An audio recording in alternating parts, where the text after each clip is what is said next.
service.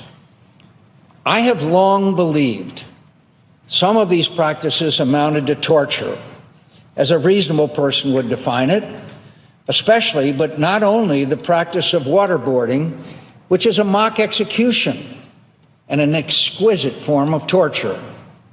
Its use was shameful and unnecessary, and contrary to assertions made by some of its defenders, and as the committee's report makes clear, it produced little useful intelligence to help us track down the perpetrators of 9/11 or prevent new attacks and atrocities.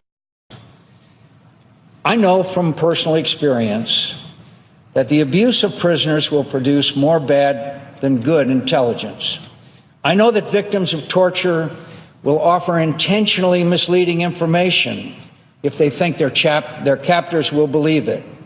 I know they will say whatever their torturers want them to say if they believe it will stop their suffering.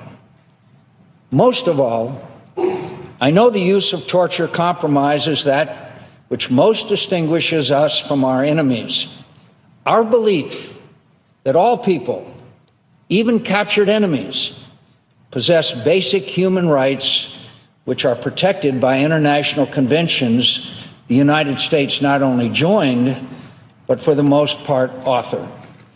I know, too, that bad things happen in war. I know in war good people can feel obliged for good reasons to do things they would normally object to and recoil from.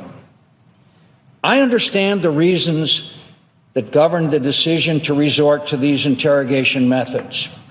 And I know that those who approved them and those who used them were dedicated to securing justice for the victims of terrorist attacks and to protect Americans from further harm.